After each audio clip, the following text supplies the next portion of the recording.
In the ancient world, the vast and mysterious ocean was seen as a realm of both wonder and terror. People gazed out at the endless expanse of water and shivered at the thought of what lay beneath the waves. It was not just the sea's vastness that stirred the imagination, but the creatures believed to inhabit it. These sea monsters, from the fearsome to the enchanting, were more than mere figments of ancient imagination. They were powerful symbols, reflecting the fears, hopes, and values of the cultures that created them. In Greek mythology, the sea was home to monstrous entities like Scylla and Charybdis. Scylla, a creature with 12 heads and 6 pairs of fierce, hungry arms, lurked in the strait between Sicily and the Italian mainland. Her mere presence was a living nightmare, a reminder of the dangers that lurked in the unknown. Charybdis, on the other hand, was a whirlpool so monstrous that it could swallow entire ships, threatening to engulf everything in its path. Together, these creatures symbolized the unpredictability and peril of navigating the ocean, reflecting ancient sailors' anxieties about the treacherous waters they crossed. The Bible also tells of Leviathan, a monstrous sea creature representing chaos and destruction. Described as a serpent or dragon, Leviathan was more than just a beast. It was a symbol of the untamed forces of nature, a reminder of how insignificant humanity could feel in the face of such overwhelming power. This creature was a part of the divine struggle to impose order on a chaotic world, embodying the tension between human civilization and the wild, uncontrollable forces of nature. In the Mesopotamian myth of Tiamat, the sea was once again a place of primal chaos. Tiamat was a dragon-like creature who represented the saltwater ocean. Her battle with the god Marduk was not just a struggle between deities, but a cosmic conflict that shaped the world. Tiamat's defeat and the subsequent creation of the world from her remains symbolized the triumph of order over chaos, reflecting how ancient people understood their place in the cosmos. In Norse mythology, Jormungandr, the world serpent, coiled around the earth, encircling the land and the seas. His very existence was a threat to the gods, a reminder of the destructive power that lurked just out of sight. The serpent's eventual release during Ragnarok, the end of the world, signified an apocalyptic end, reinforcing the idea that the ocean, like the serpent, was a powerful and uncontrollable force. Japanese folklore tells of Yamata no Orochi, an 8-headed serpent that terrorized the countryside. This creature was not just a physical threat, but a symbol of the chaos and evil that could spring from the natural world. Its defeat by the hero Susanoo not only represented the triumph of good over evil, but also reflected the ancient belief that the forces of nature must be controlled and understood to ensure harmony and safety. In Egyptian mythology, Apep, or Apophis, was a monstrous serpent who personified chaos and darkness. Each night, Apep battled the sun god Ra, trying to swallow him and plunge the world into eternal darkness. This nightly struggle highlighted the Egyptians' fears about the forces of chaos and their belief in the constant need for vigilance and protection against these primal threats. These ancient sea creatures were more than just scary stories, they were reflections of the deepest fears and the highest aspirations of ancient peoples. They represented the dangers of the unknown and the power of nature, as well as the moral and cosmic battles that shaped their understanding of the world. Each myth was a way to cope with the vast and often frightening world, turning the terrifying unknown into stories that helped make sense of the world's dangers and wonders. Through these tales, the sea creatures became powerful symbols, embodying the complex interplay between humanity and the wild, mysterious forces of nature. The ocean's surface was calm, but beneath it lay a monstrous terror, a creature of nightmares so immense and fearsome that it seemed to embody chaos itself. This creature, known as Leviathan, has haunted imaginations and inspired dread across the ages. Leviathan, described in ancient texts as a colossal sea serpent or dragon, was a figure that struck fear into the hearts of those who heard of it. Its very name evokes a sense of vast, uncontainable power, a force of nature that defied human control. This sea monster was not just a figment of ancient tales, but a powerful symbol of the untamed and unpredictable forces of the world. The Bible introduces Leviathan in several passages, portraying it as a creature of great strength and terror. In the book of Job, Leviathan is described in such vivid detail that it becomes almost impossible to ignore its presence. Can you pull in Leviathan with a fishhook or tie down its tongue with a rope? the text asks, painting a picture of a beast so powerful that it cannot be tamed by mere human means. This depiction of Leviathan as an untouchable force of nature reinforces the idea of its overwhelming and uncontrollable power. The Book of Psalms also speaks of Leviathan, portraying it as a symbol of chaos. "There go the ships, and Leviathan, which you formed to frolic there," it says. Here, Leviathan is not just a monster to be feared, but a part of the divine order, a creation meant to inhabit and move within the chaos of the ocean. This portrayal adds layers to its symbolism, suggesting that even the most terrifying forces are part of a grander design, one that is beyond human understanding. In the book of Isaiah, Leviathan is mentioned again, this time as a symbol of the enemy and the embodiment of evil. In that day, the Lord will punish with his sword, his fierce, great and powerful sword, the Leviathan, the gliding serpent, Leviathan, the coiling serpent. He will slay the monster of the sea. This passage describes Leviathan as a foe to be vanquished, an embodiment of the chaos and opposition that must be overcome for order to be restored. Leviathan's role as an enemy of divine order highlights its significance as a symbol of the primal forces that threaten to disrupt the world's balance. Leviathan's imagery is both terrifying and awe-inspiring. It is described with scales so strong that no sword could pierce them, and with breath so fiery that it could set the sea ablaze. These descriptions create an image of a creature that is not just physically intimidating but almost supernaturally powerful. The very idea of Leviathan challenges human notions of control and safety, reminding people of their vulnerability in the face of nature's grand and often frightening forces. Over time, Leviathan has come to symbolize not just a specific creature but the broader concept of chaos and evil. It represents the idea that there are forces in the world beyond human understanding and control, forces that are both fascinating and terrifying. This ancient sea monster embodies the fears of the unknown and the uncontrollable, making it a powerful symbol in both religious and cultural contexts. Leviathan's legacy endures, not just as a biblical figure, but as a metaphor for the struggles and fears that humans have faced throughout history. It reminds us of the vast, uncontrollable forces that lie beyond our grasp and the ways in which we have sought to understand and confront these primal challenges. The stories of Leviathan continue to captivate and terrify, serving as a powerful reminder of the mysteries and dangers that the ocean and the world hold. In the shadow of the great mountains, where the earth itself seemed to tremble, there was a creature of immense power and terror known as Behemoth. This beast, described in ancient texts, was not just an animal but a symbol of raw, untamed chaos, a force that defied human understanding and control. Behemoth is introduced in the Book of Job, where it is described with awe-inspiring detail.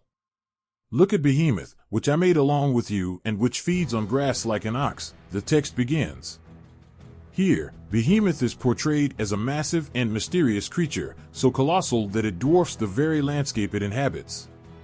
Its description continues with remarkable detail, its powerful limbs, its immense strength, and its unshakable presence in the world. The imagery of this creature, which eats grass like an ox but is so massive that it seems beyond human comprehension, evokes a sense of both wonder and fear. The Bible's portrayal of Behemoth is as a creature that defies the boundaries of ordinary understanding. It is said that Behemoth has bones like bronze and limbs like iron, suggesting an almost supernatural strength and durability. This beast is not just a part of the natural world, but a representation of the divine's ability to create and control the most formidable of beings.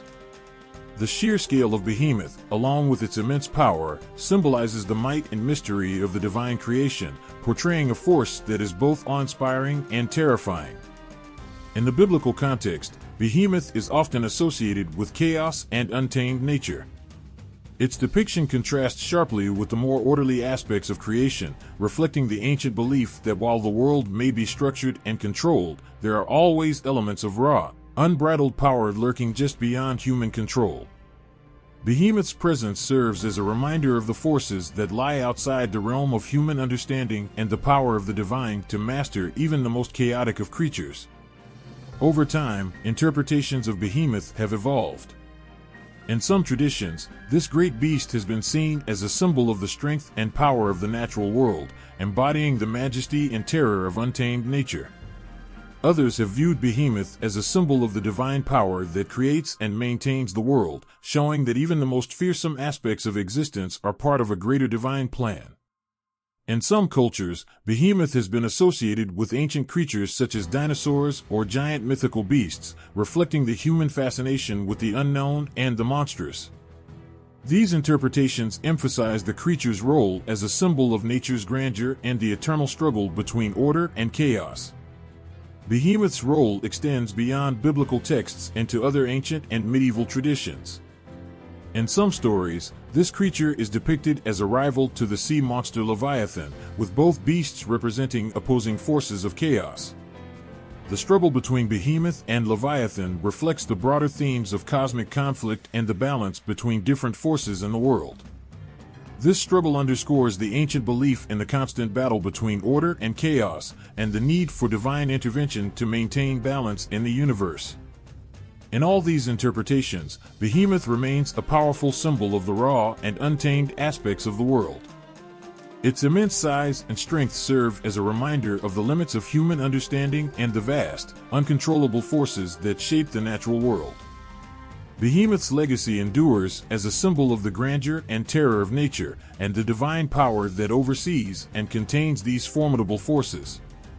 In the ancient world, where the sea was a vast and unpredictable expanse, there lurked a creature of nightmares, a monstrous sea serpent named Cetus. This fearsome beast, with its serpentine body and terrifying power, was a symbol of the dangers lurking beneath the waves and a stark reminder of the ocean's untamed might. Cetus was no ordinary sea monster.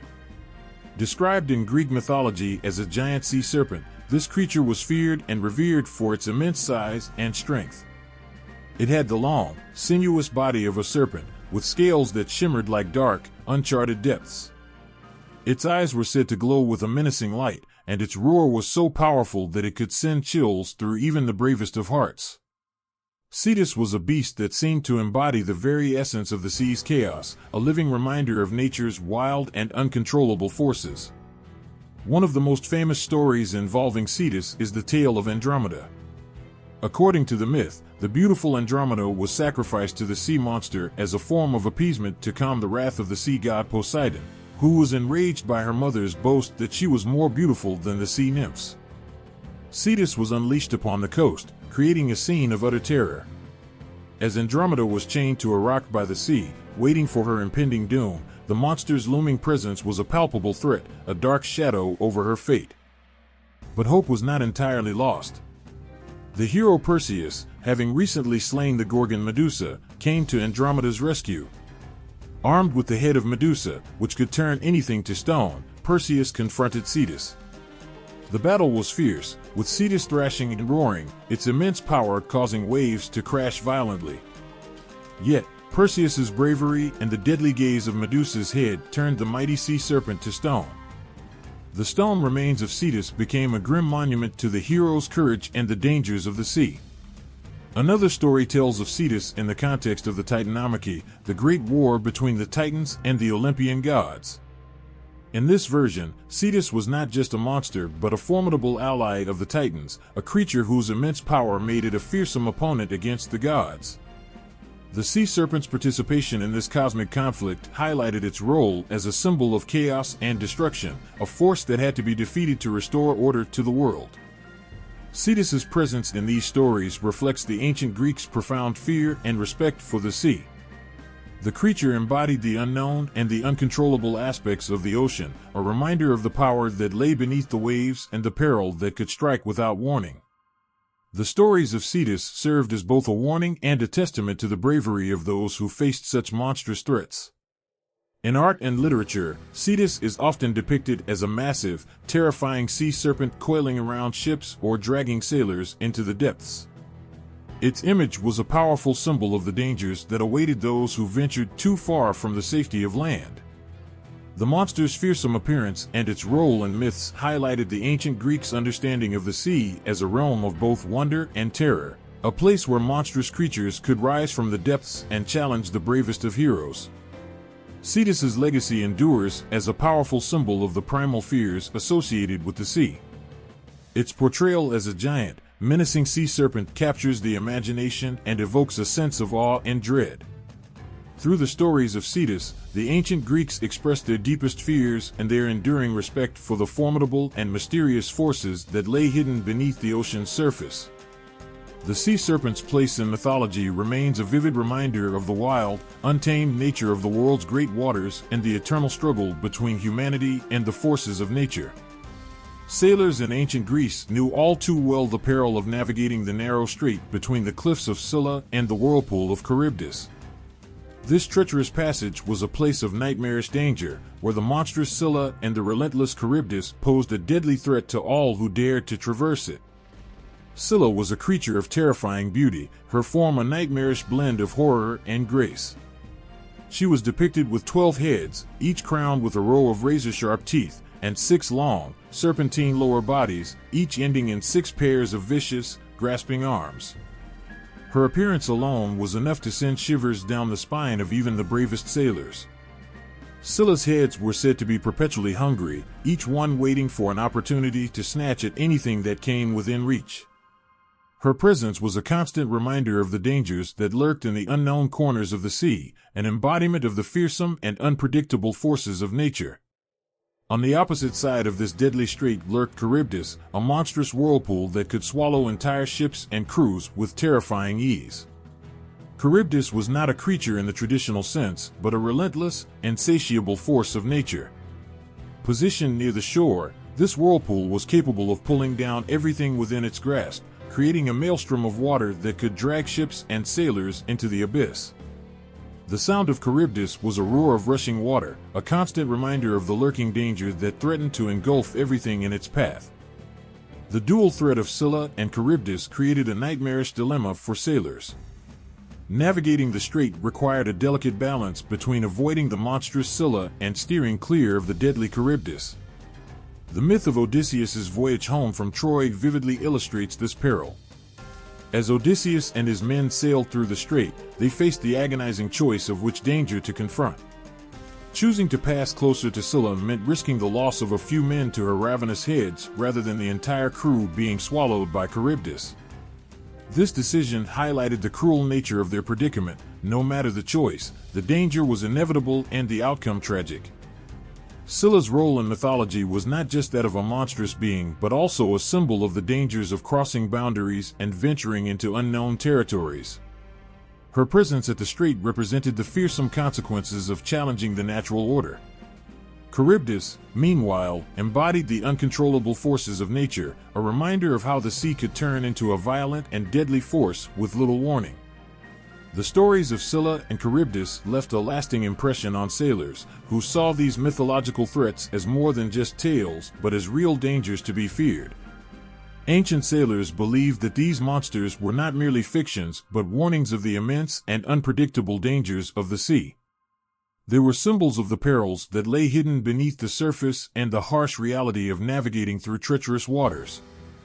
The influence of Scylla and Charybdis extended beyond the ancient world, touching on the collective imagination of those who faced the dangers of the sea. These mythical creatures served as potent reminders of the constant threats posed by the natural world, emphasizing the need for caution and respect when venturing into the unknown. Scylla and Charybdis' story is a vivid depiction of the terrifying choices sailors had to make and the fearsome forces that could turn their journey into a deadly struggle. These mythical beings capture the essence of ancient seafaring fears, transforming them into timeless symbols of the perils that await those who venture into the vast, mysterious sea. The legends of Scylla and Charybdis continue to resonate, illustrating the age-old struggle against the uncontrollable and the unknown. In the ancient land of Mesopotamia, where the early stories of creation were written, there lurked a primordial force of chaos and destruction, a fearsome dragon named Tiamat. This monstrous entity was not merely a figure of legend, but a symbol of the raw, untamed power that shaped the world. Tiamat's origins are as ancient as the myths themselves. Described as a colossal dragon or serpent, her body was said to be made of salt water, a reflection of the chaotic and unpredictable nature of the ocean. Her very existence was intertwined with the primal forces of the universe, embodying the chaotic waters that existed before the world was ordered. Her form was both awe-inspiring and terrifying, with scales that seemed to shimmer with the dark, unpredictable essence of the sea and a roar that could stir storms and upheaval.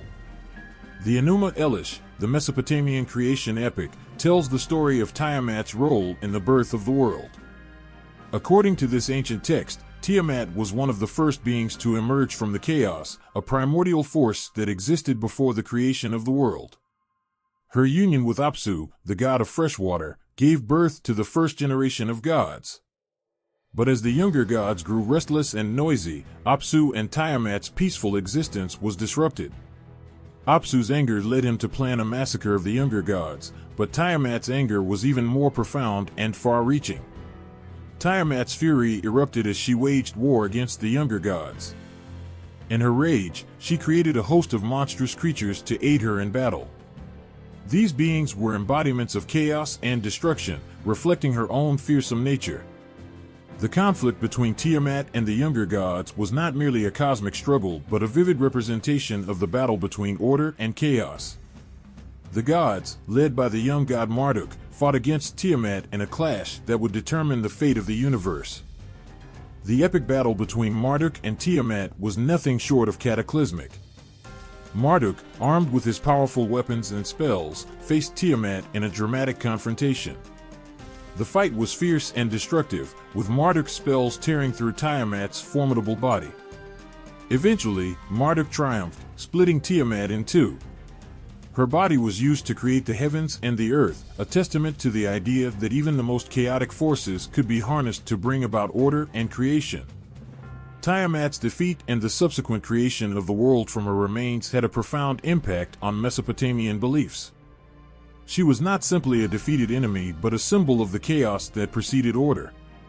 Her story underscored the belief that the universe was shaped through struggle and conflict, and that the forces of chaos had to be confronted and controlled to establish harmony.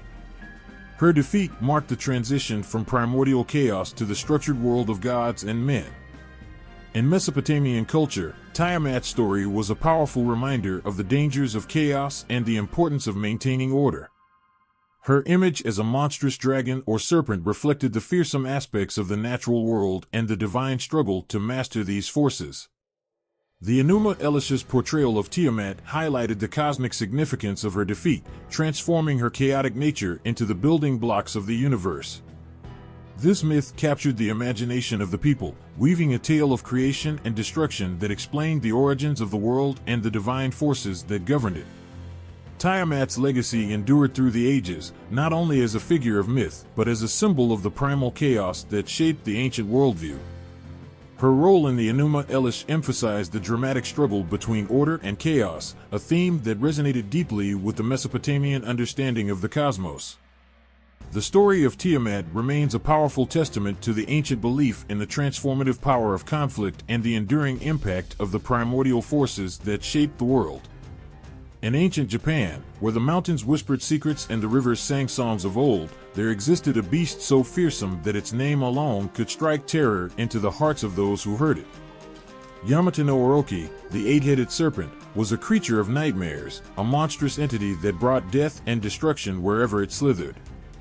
Yamata no Orochi was not just a serpent but an enormous, multi-headed dragon that spanned 8 heads and 8 tails, each head capable of breathing fire and each tail thrashing with immense strength. Its scales were said to be impenetrable, and its eyes burned with an unquenchable fury. This serpent was a terror of the countryside, its very presence a harbinger of doom. Every year, it demanded sacrifices from the people, devouring young maidens and spreading fear and suffering. The origins of Yamata no Orochi are shrouded in ancient myths. It is said that this beast emerged from the chaotic depths of the earth, a creature born from the primordial forces that shaped the world. The serpent was not merely a physical threat, but a symbol of the wild, untamed forces of nature that lay beyond human control. It represented the dark side of the world, a force of destruction that seemed invincible and malevolent. The legend of Yamata no Orochi reached its climax with the arrival of a hero whose courage and strength would be tested against the serpent's might.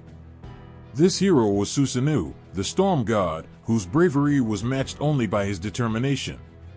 The people had been suffering under Yamata no Orochi's reign of terror, and their cries for help reached Susanoo, who was determined to put an end to the serpent's menace. When Susanoo arrived at the lair of Yamato no Orochi, he found the beast coiled around a great rock, its head hissing and its eyes glowing with a fierce hunger. The confrontation was fierce and desperate. Susanoo, armed with his sword and guided by his wits, devised a plan to defeat the serpent. He prepared a vat of sake, a strong rice wine, and placed it where Yamato no Orochi would find it. As the serpent drank the sake, it became intoxicated and its head began to sway drunkenly. With the serpent in a vulnerable state, Susanoo sprang into action. He attacked with fierce precision, slicing through the beast's scales and severing each head. The battle was not just a fight for survival but a struggle to reclaim peace and restore order. With each head that fell, the people's hope grew, and the threat of Yamato no Orochi was finally brought to an end. The defeat of Yamato no Orochi was more than just a victory over a monstrous creature, it was a profound moment of triumph for the forces of good and order. The hero Susanoo's victory symbolized the power of courage and the ability to overcome seemingly insurmountable challenges.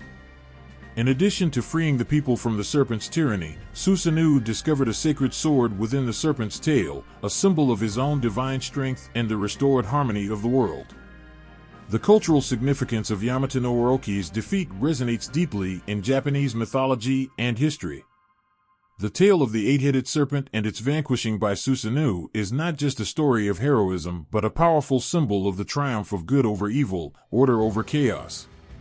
It reflects the ancient belief that even the most terrifying and uncontrollable forces can be overcome through bravery, wisdom, and determination. Yamato no Orochi's legend also underscores the importance of balance between humanity and the natural world. The serpent, as a representation of untamed nature, serves as a reminder of the dangers that lie beyond human control. The hero's victory is a testament to the enduring human spirit and the belief that with courage and strength, even the most fearsome challenges can be faced and overcome. The story of Yamato no Orochi continues to be a powerful and evocative myth in Japanese culture, celebrated in art, literature, and folklore. It captures the imagination and serves as a timeless reminder of the struggle between the forces of chaos and the enduring power of heroism and hope. In the icy reaches of Norse mythology, where gods and giants clashed and the world itself seemed on the brink of chaos, there existed a serpent of unparalleled terror and power, Jormungandr, the world serpent. This colossal creature was not merely a beast, but a living embodiment of the ocean's boundless depths and the ultimate symbol of cosmic upheaval. Jormungandr was no ordinary serpent. His body was said to be so vast that it encircled the entire world, coiled around the earth and holding it together with his enormous, powerful form. His scales were like ancient, darkened armor, and his eyes gleamed with an almost sentient, malevolent light. The mere sight of this serpent was enough to fill even the bravest hearts with dread. To gaze upon Jormungandr was to confront the terrifying and incomprehensible power of the ocean and the forces that lay beyond the known world. In Norse mythology, Jormungandr was the middle child of the monstrous giantess Angrboda and the trickster god Loki. His siblings included Fenrir, the giant wolf, and Hel, the ruler of the underworld. Unlike his siblings, Jormungandr was condemned to a life of exile in the ocean surrounding Midgard, the world of humans.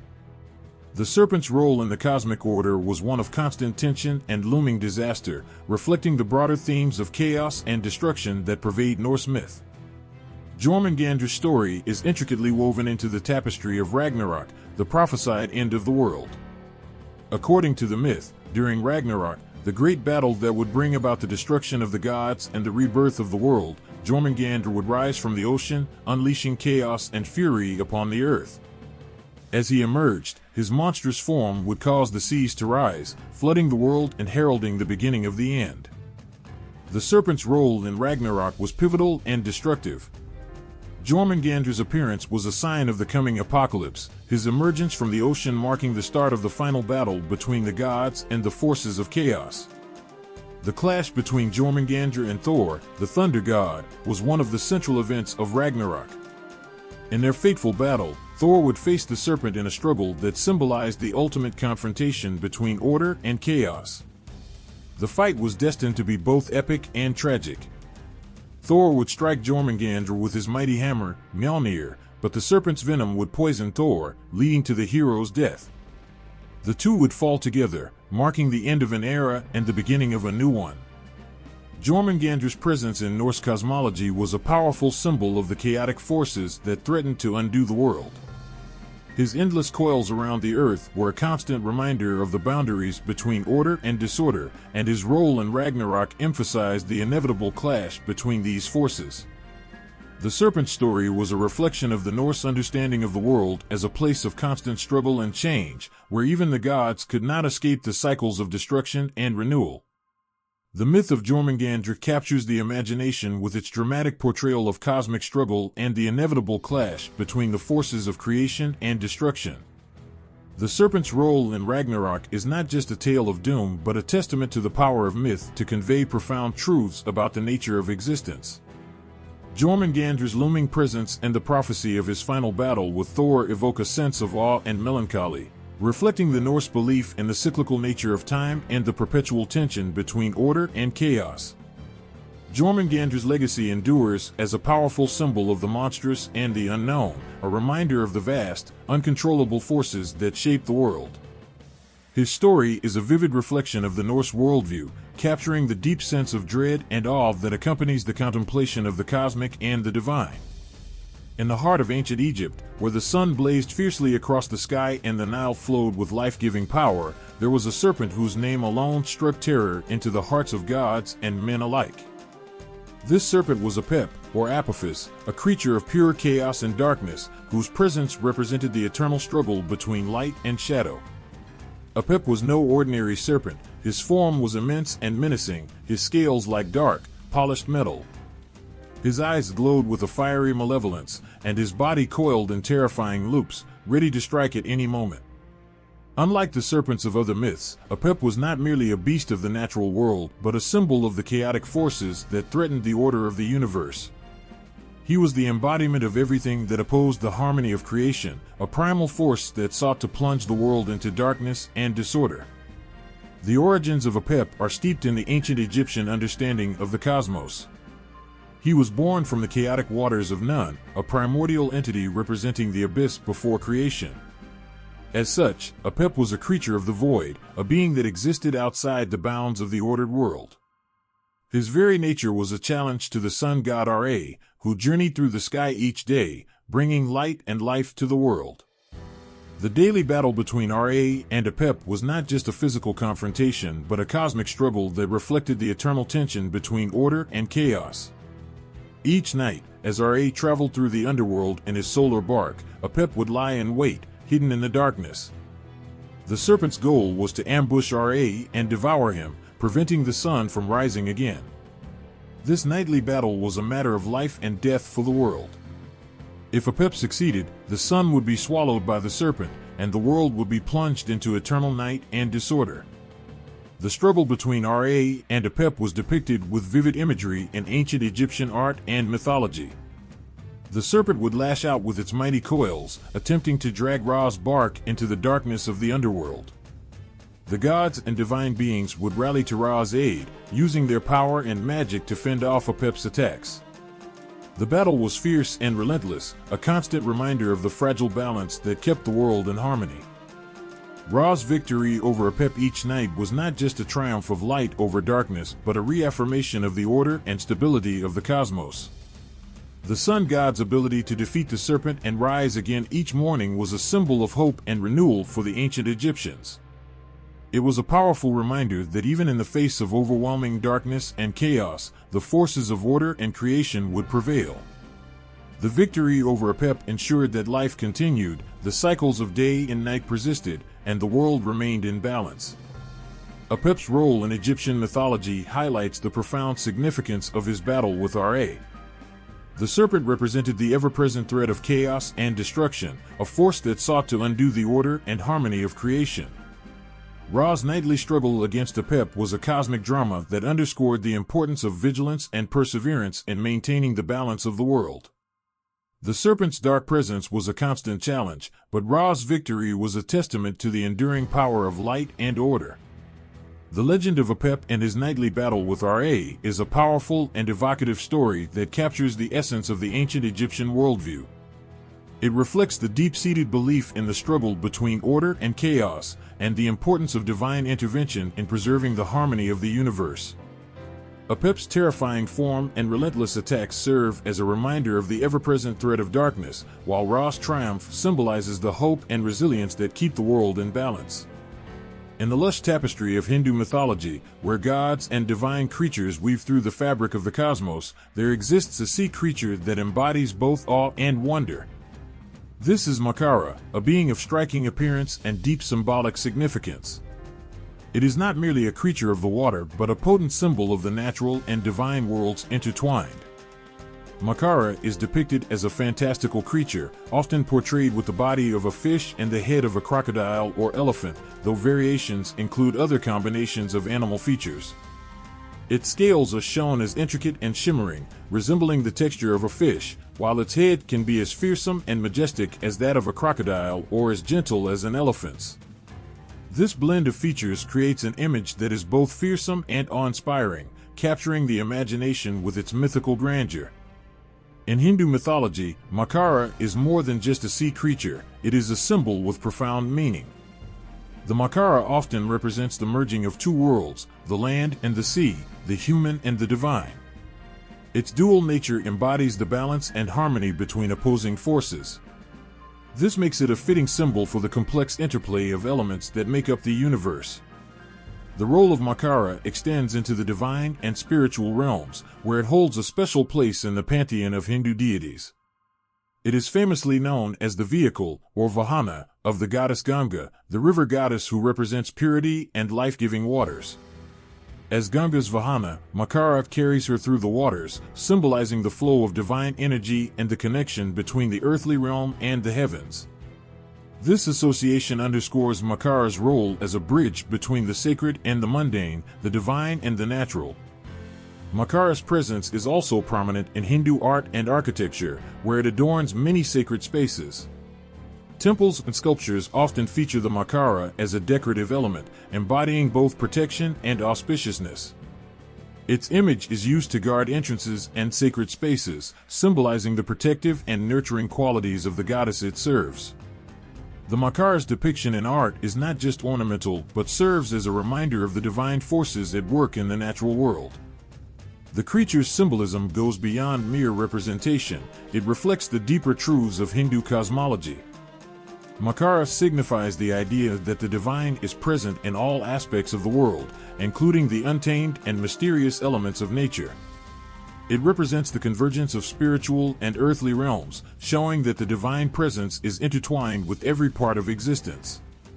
In this way, Makara stands as a testament to the richness of Hindu mythology, where every symbol carries layers of meaning and connection to the divine. The story of Makara is a vivid illustration of how mythical creatures can embody the deepest aspects of spiritual beliefs and cultural values. Its role in Hindu mythology and art is a powerful reminder of the interconnectedness of life, the divine, and the natural world. Through its depiction and symbolism, Makara continues to inspire and captivate, serving as a bridge between the earthly and the divine, the known and the mysterious. In the heart of Aztec mythology, where gods and mythical creatures played central roles in the lives of the people, there existed a sea monster so fearsome and enigmatic that its name alone conjured images of terror and awe, a Moxtli. This creature, a dark and powerful symbol, was not just a mere beast of the sea but a significant figure in the spiritual and cultural beliefs of the Aztec civilization. A Moxtli was depicted as a gigantic sea monster, with features that blended various elements of the aquatic world into a fearsome visage. Its body was often described as a mix of serpentine and fish-like qualities, with scales that shimmered like obsidian and eyes that gleamed with an unsettling intelligence. Its long, sinuous form was powerful enough to stir the waters and cause waves, and its jaws were said to be capable of swallowing whole ships. This creature was not just a beast of legend, but a manifestation of the untamed and unpredictable nature of the sea. The origins of a Moxtli are deeply rooted in the Aztec understanding of the world. The Aztecs believed that the world was surrounded by vast, dangerous waters, and the sea was a realm both mysterious and terrifying. A Moxtli represented the unknown and often malevolent forces that lurked in these waters. The creature was a symbol of the primal chaos that existed before the world was ordered and tamed by the gods. As such, it was a constant reminder of the boundaries between the known world and the dark, chaotic forces that lay beyond. In Aztec mythology, Amoxtli played a significant role as a creature of both fear and reverence. The Aztecs believed that the sea was inhabited by powerful spirits and deities, and Amoxtli was seen as a guardian of these hidden depths. It was a symbol of the formidable and often hostile nature of the sea, a force that required respect and caution. The sea was vital for trade, travel, and sustenance, but it was also unpredictable and dangerous. Amoxtli embodied these dual aspects of the sea, the life-giving and the life-threatening. The mythological significance of Amoxtli was deeply intertwined with the Aztec beliefs about the balance of the natural world. The Aztecs saw the universe as a complex interplay of forces, with gods and mythical creatures representing different aspects of existence. Amoxtli was a symbol of the raw, untamed power of nature that was beyond human control. It was a reminder of the fragility of human life in the face of nature's might. The sea monster was often depicted in art and ritual, serving as a powerful symbol of the divine forces that governed the world. In Aztec culture, Amoxtli was not just a creature of fear, but also one of reverence. The people performed rituals and ceremonies to appease the sea gods and ensure safe passage across the waters.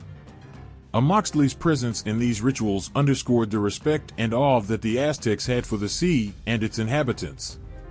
It was a reminder of the importance of honoring the forces that controlled their lives and ensuring that they remained in balance.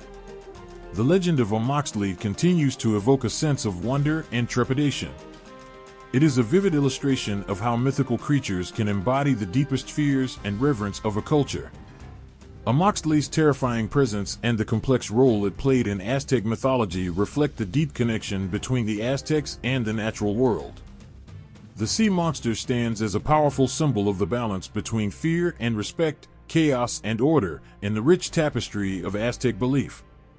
In the haunting world of Greek mythology, where gods and monsters dance through the stories of ancient times, the Gorgons stand out as some of the most fearsome and unforgettable creatures. These sea sisters, Medusa, Stheno, and Euryale, are not just monsters, they are symbols of terror that have captivated imaginations for centuries. The Gorgons are described as having monstrous forms that blend the features of both women and serpents. Their hair is a writhing mass of snakes, each one hissing and slithering with a life of its own. Their faces are hideous, with sharp, fawn-like teeth and eyes that burn with an otherworldly fury. Gazing into their eyes would turn anyone who dared look into stone, a power that made them feared and reviled by all who knew their legend. Among the three sisters, Medusa is the most famous. She was once a beautiful maiden, but after a fateful encounter with the goddess Athena, her beauty was twisted into a monstrous form. Her transformation was a punishment, yet it gave her the power to petrify anyone who looked at her. Medusa's tale is tragic, her once beautiful life shattered by divine wrath, leaving her to roam the earth as a creature of terror.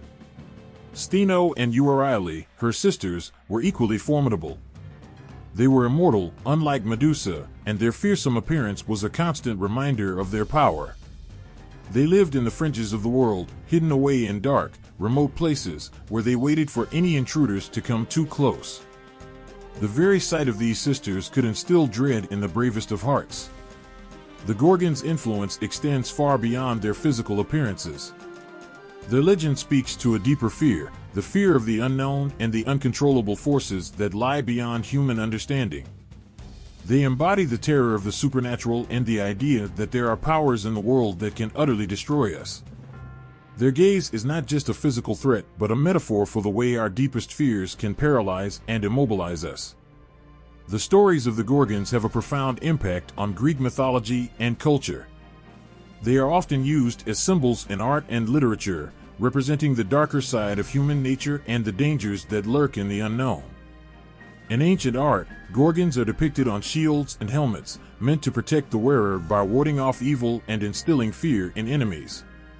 Their image was a powerful tool in conveying the seriousness of the threats they represented. Medusa's story, in particular, highlights the tragedy of her condition.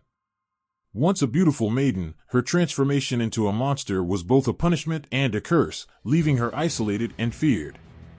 Her eventual slaying by the hero Perseus is both a moment of triumph and a poignant reminder of the cost of divine retribution. Perseus's victory over Medusa, while heroic, also underscores the deep sadness of her fate, transforming her into a symbol of both terror and tragedy.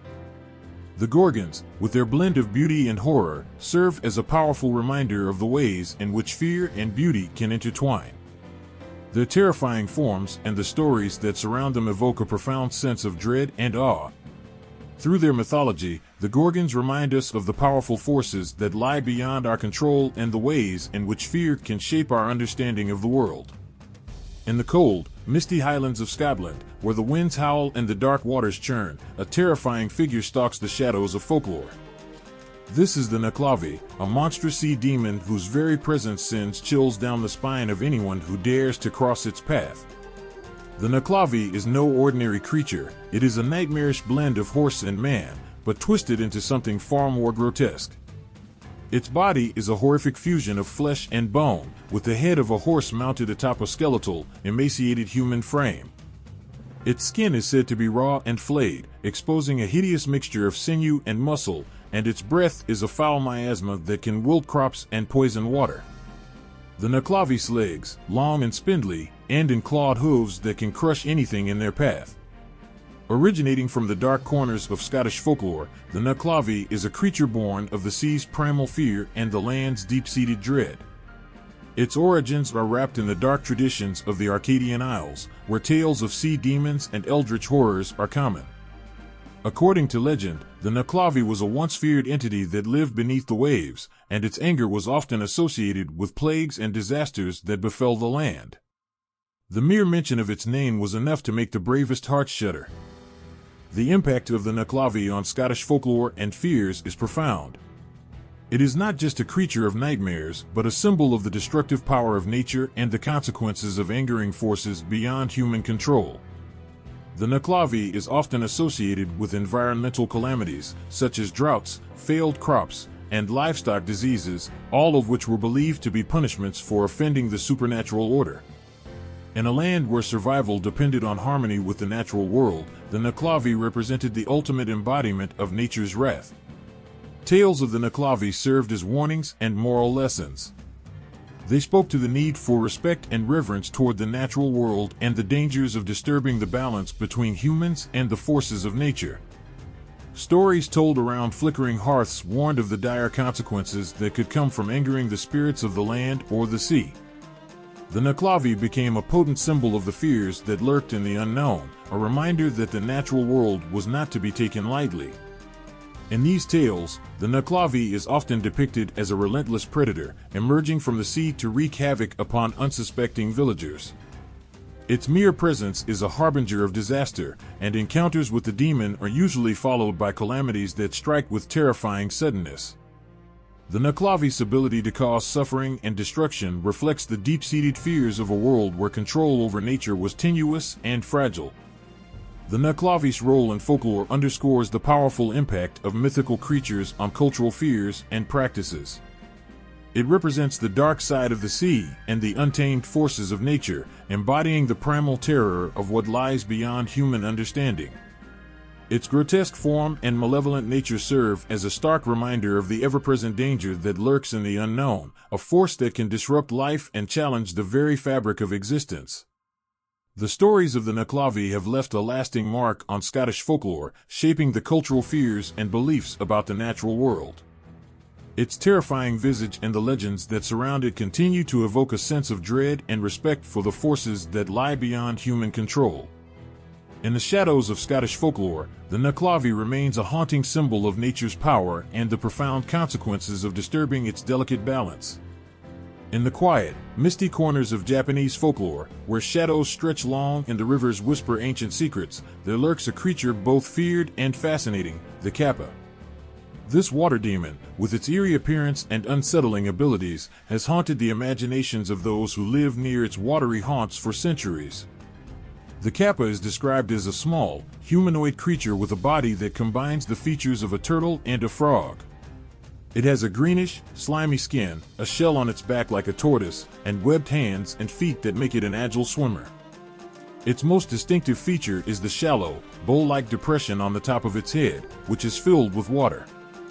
This small pool is the source of its power, and if it ever spills or dries up, the kappa loses its strength and becomes powerless. The kappa's appearance alone is enough to send chills down the spine. Its wide, beady eyes and sharp, beak-like mouth give it an unsettling, predatory look. This creature is not just a figure of fear, but a symbol of the dangers lurking in the waters and the potential consequences of crossing paths with the unknown. In Japanese culture and folklore, the kappa plays a complex role, embodying both danger and mischief. Legends tell of this demon's propensity for trickery and malevolence. Kappa are notorious for their fondness for mischief, often luring people, especially children, into the water with their deceptive charms. Once their prey is in the water, the kappa might try to drown them or pull them under. But it's not just children who should beware. Adults too fall victim to the kappa's treacherous tricks, especially those who wander near lakes or rivers where these creatures are said to dwell. Despite its fearsome reputation, the kappa is not without its redeeming qualities. In some tales, it is portrayed as a creature with a sense of honor. It is said that if a kappa is bested in a contest or if it is shown respect, it will offer help or even gifts in return. This dual nature of the kappa, both malevolent and helpful, reflects the complexities of nature itself, where beauty and danger often coexist. The kappa's influence on Japanese culture is profound, serving as both a warning and a reminder. Stories of the kappa have been used to caution children against wandering too close to water and to instill respect for the natural world. Festivals and folklore often feature the kappa as a central figure, blending its fearsome attributes with humorous or instructive elements. These stories are a way of grappling with the power of nature and the unknown forces that lie within it. The creature's role in folklore extends beyond mere cautionary tales. The kappa is also a symbol of the respect that must be given to natural forces. Its presence in myths and stories underscores the importance of understanding and honoring the elements of nature, as well as the potential consequences of ignoring these ancient warnings.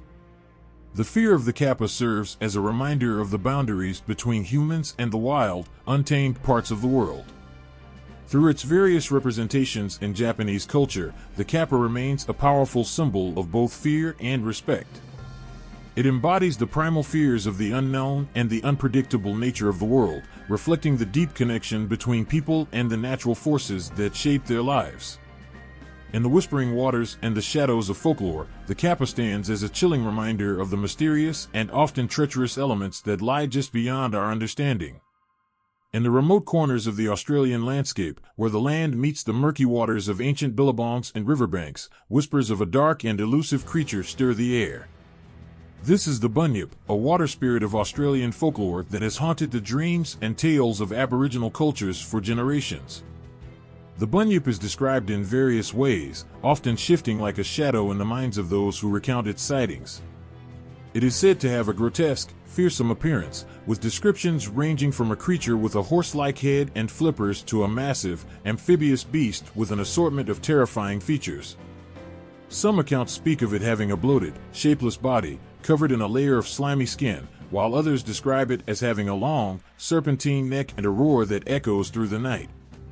Sightings of the bunyip are steeped in mystery and fear. Those who claim to have seen it describe a creature that emerges from the water with a suddenness that sends shivers down the spine. Its presence is often marked by strange noises and disturbances in the water, followed by tales of sudden disappearances and unsettling encounters. The bunyip is a master of evasion, rarely seen but often felt in the eerie silence that follows its departure. In Aboriginal mythology, the bunyip holds a significant place as a powerful and malevolent spirit associated with waterholes and swampy regions. It is a guardian of these sacred places, embodying the mystery and danger that lies within. The bunyip represents a force of nature that is both revered and feared, reflecting the deep respect Aboriginal cultures have for the natural world and the spirits that inhabit it. The stories of the bunyip serve as cautionary tales, warning of the dangers of venturing too close to unknown or sacred places. They are tales woven into the fabric of Aboriginal culture, reflecting the intricate relationship between the people and their environment. The Bunyip is not merely a monster but a symbol of the unseen forces that shape the land and its waters, a reminder of the respect and caution needed when interacting with the natural world. In Australian folklore, the Bunyip continues to capture the imagination with its shadowy, elusive nature. It is a creature of legend and fear, embodying the mysteries of the land and the unknown dangers that lie within.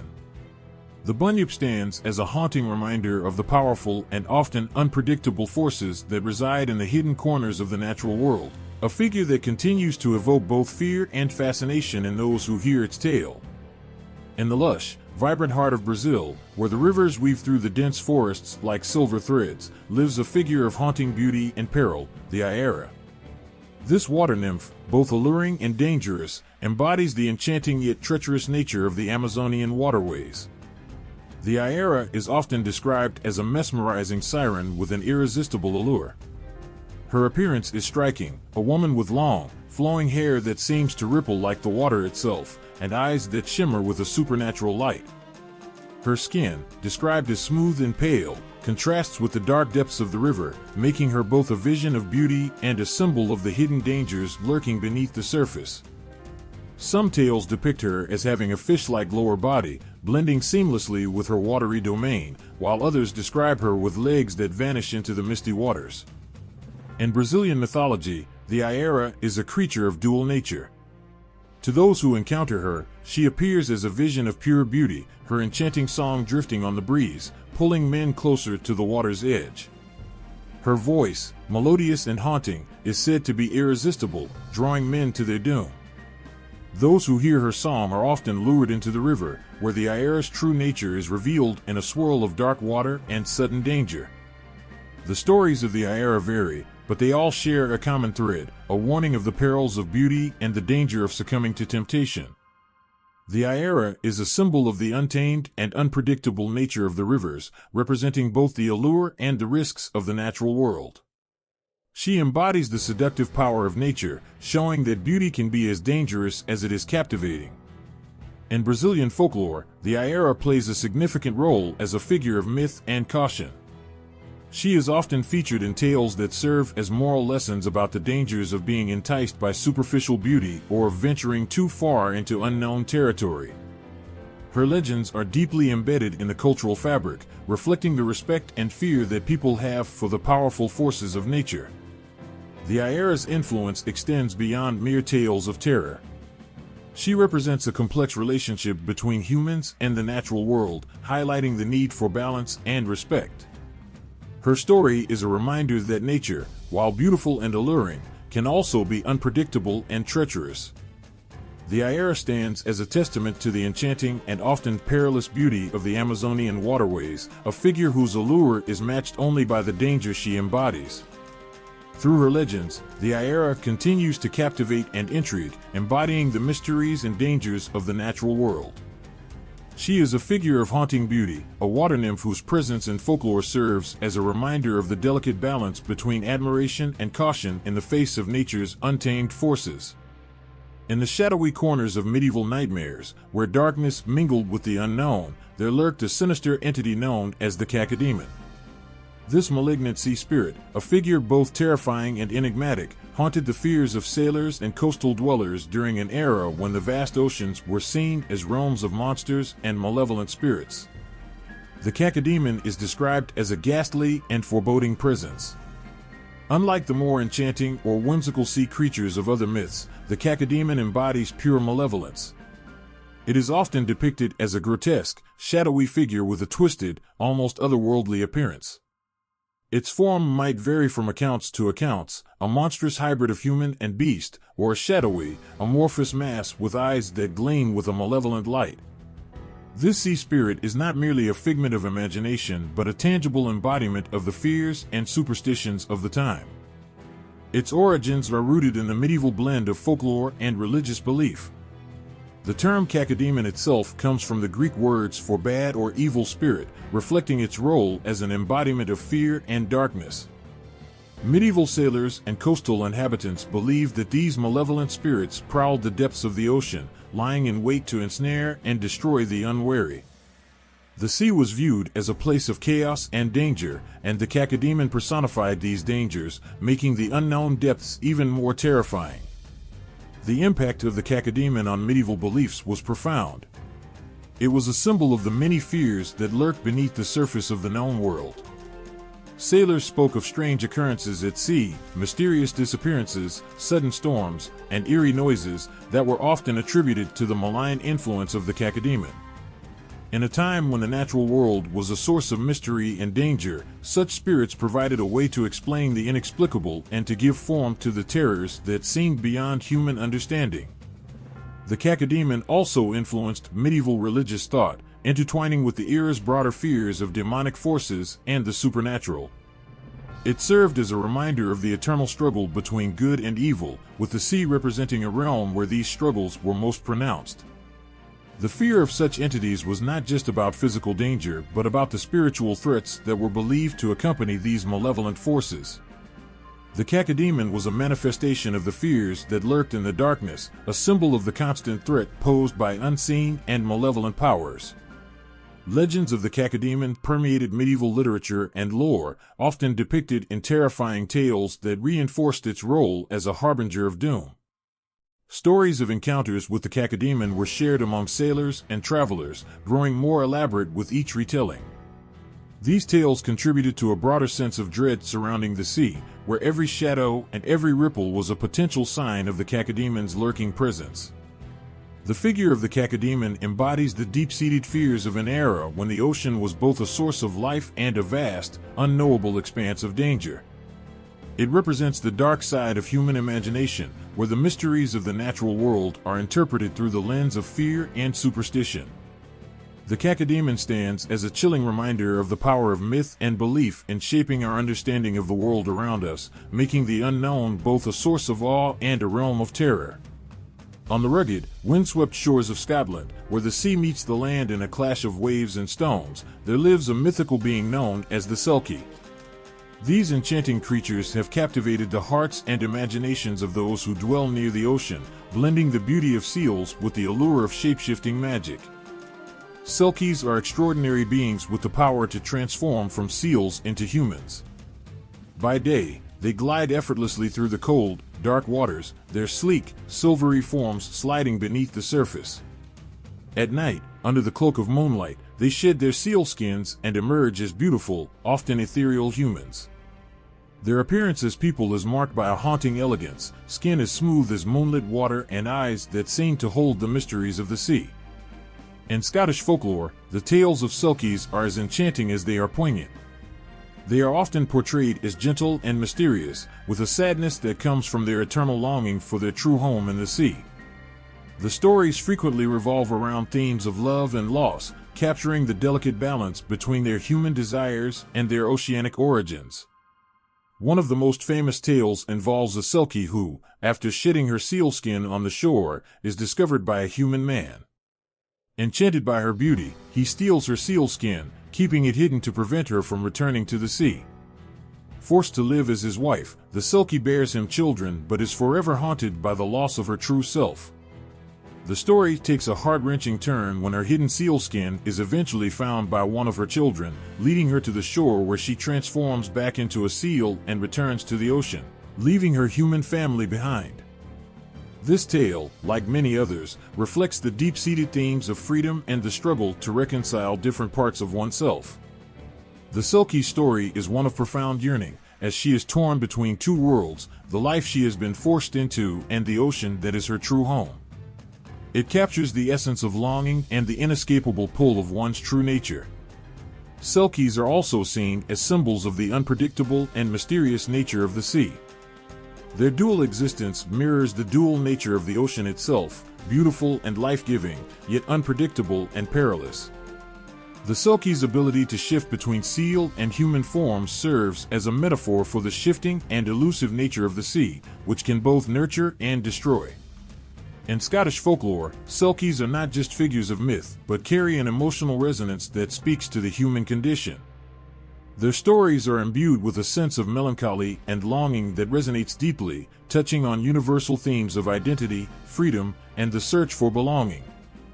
They represent the idea that, no matter how beautiful or compelling the land may be, one's true self can never be completely separated from its origins.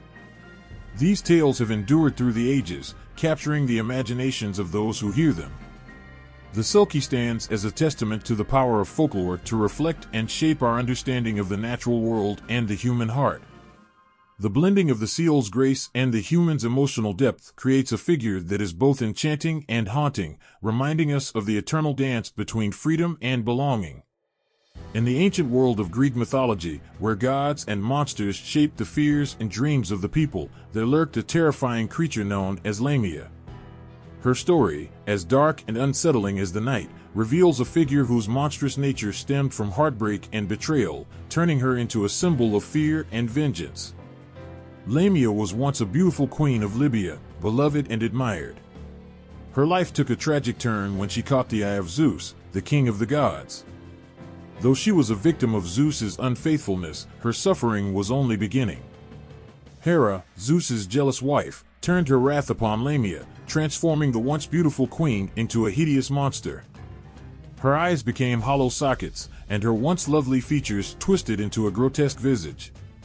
The transformation did not stop there. She was cursed to devour the very children she once longed for. Lamia's monstrous form was the stuff of nightmares. With a serpentine lower body and the upper body of a woman, she roamed the night, her presence heralded by a chilling sense of dread. Her hollow eyes and gaping mouth were terrifying symbols of her eternal hunger. She would lure children with a false sense of safety, only to consume them in a horrific display of her eternal anguish and rage. The stories of Lamia were more than mere tales. They were designed to instill fear in the hearts of children and keep them close to home. Her role in Greek mythology is as complex as it is fearsome. Lamia's transformation from a beautiful queen to a monstrous fiend is a narrative about the destructive power of jealousy and betrayal. Hera's punishment turned Lamia into a creature of pure vengeance, whose very existence became a means of expressing her suffering. Her monstrous form and her ghastly acts were both a punishment and a reflection of the cruelty she had endured. Lamia's presence in mythology served as a powerful symbol of the consequences of anger and jealousy. Her story warned of the dangers of letting such emotions consume one's soul. In her relentless pursuit of vengeance, Lamia became a symbol of how personal grief and betrayal could transform someone into something monstrous. Her fate was a grim reminder of the destructive nature of unrestrained emotions and the lengths to which they could lead one. Throughout the ages, Lamia's story has continued to evoke fear and sympathy. Her transformation into a monster who preys on children reflects the primal fear of the unknown and the dangers that lie in the dark. But beneath the fearsome exterior lies a poignant story of a woman wronged and a life shattered by betrayal. Her monstrous acts were driven not only by her curse, but also by the deep sorrow and rage that had consumed her. The tales of Lamia are as much about the darkness within as they are about the external horror she represents. They capture the essence of how deep emotional wounds can manifest into something terrifying and destructive. Her story is a powerful reminder of the thin line between beauty and monstrosity, love and hatred, innocence and corruption. In the lush landscapes of New Zealand, where rivers twist through verdant forests and mountains touch the sky, there exists a guardian of the waters known as the Tanawa. These mythical beings, with their blend of fear and reverence, have been woven into the fabric of Maori culture and legends for centuries, embodying the deep respect and caution people hold for the natural world. The Tanawa are often described as powerful, serpentine creatures, though their forms can vary. Some are said to resemble great dragons with long, sinuous bodies and immense strength, while others might take on the guise of giant fish or even monstrous reptiles. Despite their fearsome appearance, Tanawa are not merely monsters but are imbued with a complex mix of attributes. They are guardians of the waters, protectors of the land, and sometimes harbingers of both disaster and fortune. In Maori mythology, Tanawa hold significant roles as guardians of specific places, particularly bodies of water such as rivers, lakes, and coastal areas. Their presence is a reminder of the sacred nature of these places, and their actions are believed to influence the fortunes of those who live nearby. A Tanawa could be a benevolent guardian, ensuring the health of the waters and the well-being of the community, or a malevolent force, causing floods and disasters if its territory was disrespected. One of the most compelling aspects of the Tanawa legends is their dual nature. They are creatures that embody both awe and fear, reflecting the Maori understanding of nature as something powerful and unpredictable. The Tanawa's role in these legends often involves a delicate balance between maintaining respect for the environment and navigating the challenges posed by these mighty beings. Stories of the Tanawa often involve respect, caution, and appeasement, highlighting the Maori belief in living harmoniously with the natural world. In some tales, Tanawa are associated with the protection of sacred sites and are seen as ancestral guardians. They are believed to have the power to protect or curse depending on how they are treated. For instance, if a Tanawa was angered, it could bring misfortune or disaster, while respectful offerings and rituals could ensure its favor and protection.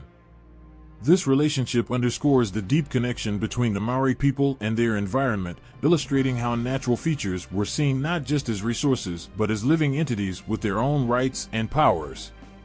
One famous legend speaks of a Tanawa named Haingwai, who protected a particular stretch of river. The locals held a deep respect for Haingwai, understanding that the river's health was directly tied to the Tanawa's well-being. When travelers disrespected the river, the Tanawa would unleash floods or other calamities to punish them, reminding everyone of the sacred nature of their surroundings.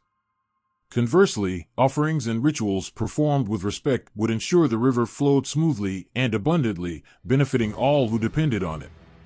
Tanawa also play a role in explaining natural phenomena and historical events. Their stories are interwoven with the land's geography and history, providing explanations for the formation of landmarks, the occurrence of natural disasters, and the origins of certain local customs. This blend of myth and reality helps to reinforce cultural values and foster a sense of continuity with the past. In the modern era, the legends of Tanawa continue to resonate with the Maori people. They serve as a powerful reminder of the respect and care required in dealing with nature. The Tanawa embody the concept of kaitiakatanga, or guardianship, reflecting a deep-seated belief in the interconnectedness of all things and the responsibility to protect and preserve the environment for future generations. The stories of Tanawa, with their blend of awe and fear, reverence and caution, speak to the enduring relationship between the Maori people and the natural world. They remind us that nature is not merely a backdrop for human activities, but a living entity deserving of respect and care. The Tanawa, with their fearsome presence and protective role, capture the essence of this relationship, offering a glimpse into a world where the natural and the supernatural are intricately intertwined. In the quiet, shadowed corners of Slavic folklore, where the mist swirls over darkened forests and the wind whispers ancient secrets, there exists a haunting presence known as the Rusalka. These spirits of the water are as beautiful as they are terrifying, embodying the chilling allure of the unknown and the depths of human sorrow. A Rusalka is often depicted as a young woman with an ethereal beauty, her long hair flowing like the currents of the river she haunts. Her skin is pale, almost ghostly, and her eyes hold a mournful, piercing gaze. She is typically shown with a half-human, half-aquatic form, suggesting her connection to the watery realms she inhabits. Her haunting beauty belies the danger she represents, as she is known for luring unwary travelers to their doom. The origins of the Rusalka are steeped in sorrow and betrayal. In many tales, they are the spirits of women who have met untimely or tragic deaths, often by drowning or murder. These women are said to have been wronged in their lives, their spirits left to wander the waters in search of justice or peace. The Rusalki, as they are sometimes called, embody the grief and rage of these lost souls, transformed into creatures of both beauty and malevolence. The Rusalka's role in Slavic folklore is both complex and chilling. In some stories, she is a vengeful spirit, her cries echoing through the night as she seeks retribution for the wrongs done to her in life. Her presence is often marked by strange phenomena, sudden, unexpected drownings, eerie sounds from the water, or the sight of her spectral form drifting on the surface. Her songs, beautiful and mournful, are said to lure those who hear them into the water, where they are pulled beneath the surface to join her in her watery grave. In other tales, the Rusalka is more tragic than malevolent. She is seen as a lost soul, her beauty a reflection of her unfulfilled life and her longing for something that was denied to her. She may appear to those who come near the water, not to harm them but to beg for help or to seek solace. Her story becomes a mournful reminder of the fragility of life and the deep sorrow that can accompany untimely death. The Rusalka's role in Slavic legends serves as a powerful metaphor for the consequences of betrayal and the depth of unresolved grief. She represents the idea that unresolved sorrows and injustices can linger beyond death, manifesting in ways that impact the living. Her presence is a reminder of the emotional and spiritual wounds that can shape one's fate and the haunting legacy of those who have suffered. In traditional Slavic culture, the Rusalki are both feared and respected. People would often take precautions when near water, especially during the summer months when the Rusalki were believed to be most active. Rituals and offerings were made to appease these spirits and prevent them from bringing misfortune. Festivals and customs were observed to honor the dead and ensure that their spirits found peace, reflecting a deep-seated belief in the power of the supernatural to influence the natural world. The tales of the Rusalka, with their blend of beauty and terror, capture the essence of human fears and the enduring impact of unresolved sorrow. They remind us of the delicate boundary between life and death, and the powerful emotions that can transcend both. The Rusalka's haunting presence in folklore speaks to the universal themes of loss, betrayal, and the longing for justice, making her a timeless figure in the tapestry of Slavic mythology. In the shadowy depths of Greek mythology, where ancient fears and legends merge into one, there lurks a terror so formidable it churns the very fabric of the sea itself. This is Charybdis, the monstrous force that embodies the raw, chaotic power of the ocean's rage. Picture a beast so terrifying that its mere presence can turn the sea into a whirlpool of doom, dragging everything in its path into an abyss of darkness. Charybdis is not just a creature but a force of nature, a demon of the sea whose origins are as unsettling as her power. According to the ancient myths, she was once a nymph who angered the gods, particularly Zeus, with her insatiable greed. Her punishment was to be transformed into a monstrous entity that would eternally create a whirlpool in the Strait of Messina. The whirlpool she generates is no mere water swirl, it's a relentless vortex that consumes everything that comes too close, swallowing ships and sailors with the same insatiable hunger that once marked her life. This horrifying phenomenon occurs every day, as Charybdis drinks in the water 3 times and then spews it out with a thunderous force. The sound of her swallowing the sea is described as a deafening roar, a sound that strikes terror into the hearts of those who hear it. The sight of the whirlpool is no less daunting. It is a dark, swirling void that seems to stretch into the very heart of the ocean, an ever-present reminder of the vast, uncontrollable power of nature. In Greek mythology, Charybdis is not just a mere menace, she is part of a dual threat, paired with Scylla, another sea monster who represents a different kind of terror. Together, they form a deadly obstacle for sailors. Charybdis's whirlpool lies on one side of a narrow strait, while Scylla's hideous form lurks on the other, making the passage between them a perilous ordeal. This formidable duo captures the essence of ancient fears, the impossibility of escaping from danger when it comes from multiple directions. The role of Charybdis in mythology extends beyond mere terror. She represents the inescapable and often violent forces of nature that can suddenly change the course of human lives. Her whirlpool is a symbol of the unpredictable and uncontrollable aspects of the natural world, emphasizing the frailty of human endeavors against the backdrop of an indifferent universe. Charybdis's terrifying nature is more than just a physical threat, it embodies deeper themes of power, punishment, and fate. She serves as a stark reminder of the consequences of defying the gods and the often arbitrary nature of divine retribution. The myth of Charybdis, alongside her counterpart Scylla, illustrates the ancient Greeks' understanding of the natural world as a place fraught with dangers that could strike without warning, turning the sea from a source of life into a harbinger of death. The legends surrounding Charybdis also highlight the universal human fear of the unknown and uncontrollable forces. The imagery of a massive whirlpool consuming everything in its path taps into a primal dread of being overwhelmed by forces beyond one's control. It's a fear that resonates through the ages, as powerful today as it was in ancient times, capturing the essence of humanity's struggle against the vast and often indifferent forces of nature. Charybdis's role in mythology is not just about terror, it's also a reflection of the deep-seated fears and anxieties that have haunted humanity throughout history. Her story is a testament to the power of myth to convey the profound and often unsettling truths about our relationship with the natural world and the forces that shape our existence. In the ancient tales of Mesopotamia, there lives a creature so fearsome that even the bravest heroes shiver at the thought of facing it. This is Humbaba, the monstrous guardian of the cedar forest, a figure woven into the fabric of the Epic of Gilgamesh, one of the oldest stories ever told. Humbaba's very name sends shivers down the spine. He is described as a towering beast with a face that could petrify anyone who dared look upon him. His roar is a fearsome sound that reverberates through the forest, a sound that the gods themselves would find unsettling. Humbaba's breath is described as a scorching flame, and his gaze is said to be like the gaze of death itself. Every feature of this guardian is designed to instill terror in the hearts of those who hear of him. In the Epic of Gilgamesh, Humbaba stands as the fearsome protector of the cedar forest, a sacred and mysterious place that no mortal should enter.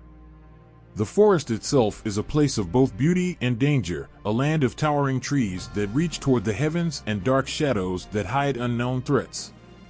Humbaba is not just a guardian of this forest, but a creature whose very existence is intertwined with its mystical and sacred nature. The story of Gilgamesh and Humbaba is a tale of epic bravery and confrontation. Gilgamesh, the king of Uruk, and his companion Enkidu set out to defeat Humbaba and claim the cedar trees of the forest for their city. The mission is both a quest for glory and a challenge against a force that represents the untamed, divine aspects of nature. The cedar forest is sacred, and Humbaba is its divine protector, making him an almost insurmountable obstacle in their path. The confrontation between Gilgamesh and Humbaba is not merely a battle of strength, but also a clash of ideologies. Humbaba's defiance of Gilgamesh's quest represents the natural world's resistance against human encroachment. His monstrous form and terrifying powers are a symbol of the boundaries that nature sets against human ambition and greed. The forest and its guardian are not just physical barriers, but also spiritual ones, representing the sacredness and sanctity that humanity must respect. As the battle between Gilgamesh and Humbaba unfolds, the air is thick with tension and fear. Gilgamesh, despite his heroic status, finds himself confronting more than just a monster. He is facing the embodiment of nature's fury and divine will. Humbaba's pleas for mercy, his promises of gifts and treasure, and his desperate attempts to bargain show a creature who understands his role and the gravity of the conflict. The guardian's vulnerability and fear of death add a layer of complexity to the encounter, highlighting the tragic nature of the confrontation. The defeat of Humbaba by Gilgamesh and Enkidu is not just a triumph, but a poignant moment in the Epic of Gilgamesh. It represents the inevitable clash between human desires and the divine forces that protect the natural world. Humbaba's death marks a turning point in the story, a moment that echoes with the themes of mortality, the limits of human power, and the cost of defying the divine. Humbaba's role in Mesopotamian mythology extends beyond the Epic of Gilgamesh. He is a symbol of the wild, untamed forces of nature, a reminder of the power and majesty of the divine world. His presence in the cedar forest represents the balance between human ambition and the sacredness of the natural world. His defeat serves as a reminder of the consequences of overstepping boundaries and the inescapable reality of mortality. In the end, the tale of Humbaba is a story that resonates with deep emotional power. It captures the essence of human ambition and the divine forces that stand in its way. The guardian's fearsome nature, his tragic end, and the profound themes of the story make Humbaba a figure that lingers in the memory, a testament to the timeless struggle between humanity and the divine. On dark, moonlit nights, when the sea stretches out like a blackened shroud, sailors whisper of a monster that haunts the waters, a colossal creature known as the Kraken. This legendary sea monster, rooted in Scandinavian folklore, is not just a story but a symbol of the unknown and terrifying depths of the ocean. The Kraken is often described as an enormous octopus or squid, its tentacles long enough to coil around ships and drag them beneath the waves. Its body, vast and dark, rises from the ocean like a leviathan of nightmares. The mere sight of its writhing limbs and gaping maw is enough to strike terror into the hearts of even the most seasoned sailors. In the tales spun about the Kraken, its origins are as mysterious as its appearance. The creature is said to dwell in the icy, stormy waters off the coast of Norway and Iceland, where the sea seems endless and the horizon often shrouded in fog. The Kraken's legends were born from the fear of the vast, uncharted sea, a place where monsters lurk just beyond the reach of human knowledge. Sailors spoke of the Kraken with a mix of dread and awe. They described how the monster would surface and create whirlpools so powerful that ships would be sucked down into the abyss. The ocean, once a source of life and sustenance, becomes a place of terror under the Kraken's influence. Tales of its monstrous attacks spread fear and caution, warning of the peril that lurks beneath the surface. One of the most gripping stories involves a ship encountering the Kraken during a storm. As the crew battles the raging sea, the Kraken emerges from the depths, its massive tentacles flailing and thrashing. The ship is caught in the creature's embrace, and no matter how hard the crew fights, they are helpless against the Kraken's power. The monster's roar echoes through the night, a chilling reminder of the untamed forces of nature. The Kraken's influence extends far beyond folklore. Its presence in maritime legends reflects the fears and mysteries of the sea.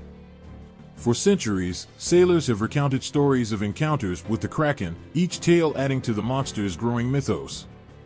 The Kraken becomes a metaphor for the unpredictable and often violent nature of the ocean, a reminder of how small and vulnerable humanity is against the vast, unknown world of the sea.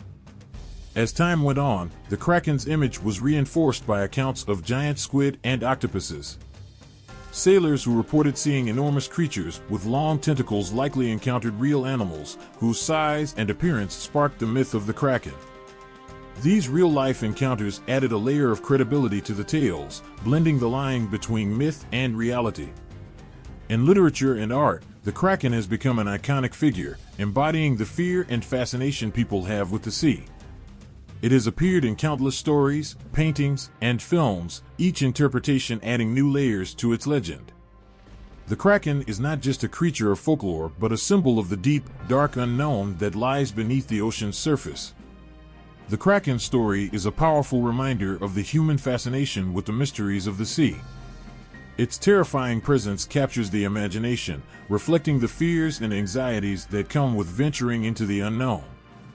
The monster's influence on maritime legends speaks to the enduring allure of the sea and the creatures that are said to inhabit its depths. As we look out over the vast, uncharted waters, the Kraken remains a haunting reminder of the mysteries that lie beneath. Its legend continues to captivate and terrify, a testament to the timeless fascination with the dark and enigmatic forces of the ocean. As the moonlight danced on the waves and the sea whispered ancient secrets, sailors faced a peril unlike any other, the sirens. These enchanting sea creatures of Greek mythology lured men to their doom with voices as sweet as honey and melodies that seemed to promise paradise. Yet beneath their alluring songs lay a deadly trap, waiting to ensnare the unwary. The sirens were depicted as stunningly beautiful beings, often with the bodies of women and the legs or tails of birds. Their faces, radiant and inviting, hid the true danger they posed. They lived on rocky, isolated islands where no man could escape once drawn by their beguiling voices. These creatures were masters of temptation, their songs weaving a spell so powerful that even the most resolute sailors found themselves unable to resist. The myths surrounding the sirens are filled with sorrow and dread. Their most famous tale is of Odysseus, who faced their deadly charm during his epic journey home. Knowing the peril, he had his crew block their ears with beeswax to protect them from the sirens' enchanting songs. Yet, he himself, driven by curiosity and a will to understand the danger, had himself tied to the mast of his ship. As they sailed past, he could hear their call, a sweet, sorrowful tune that promised knowledge and fulfillment. Though he strained against his bonds, he was powerless to act on the overwhelming desire to follow the siren's song. Their melodies spoke of forbidden knowledge and irresistible pleasure, painting an illusion of blissful existence. To the sailor's ears, the songs promised more than the mortal world could offer: an escape from the struggles of life, a taste of eternal happiness. This allure was so compelling that it drove men to madness, leading them to leap into the sea, their ships crashing against the rocks in their desperate attempt to reach the source of the divine music. The siren's role in mythology speaks to the deeper fears and desires that lie within every human heart. They represent the danger of succumbing to temptation and the ruin that often follows. Their song is a metaphor for the seductive power of forbidden desires, an allure so strong that it can lead to one's downfall. In their enchanting melodies, there is a chilling reminder of the perils of yielding to the temptations that seem too good to be true. In one myth, the sirens were said to have once been beautiful maidens, cursed to live as monsters because they lost a singing contest to the muses. Their once angelic voices became instruments of death, their beauty masking the darkness of their intentions. This transformation from divine beings to deadly creatures is a poignant symbol of how even the most beautiful illusions can hide the harshest truths.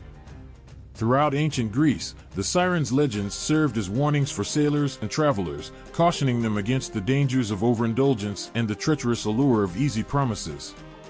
Their songs became a symbol of the dangerous allure of dreams and desires that, if pursued recklessly, could lead to ruin. As the stories of the sirens spread, they captivated the imaginations of not just sailors but poets and artists throughout the ages. In literature and art, they are often portrayed as symbols of irresistible temptation, embodying the tension between desire and danger. Their songs continue to echo through the ages, a haunting reminder of the fragile line between enchantment and peril. The siren's legacy lives on as a powerful reminder of the human struggle against the seductive pull of the forbidden.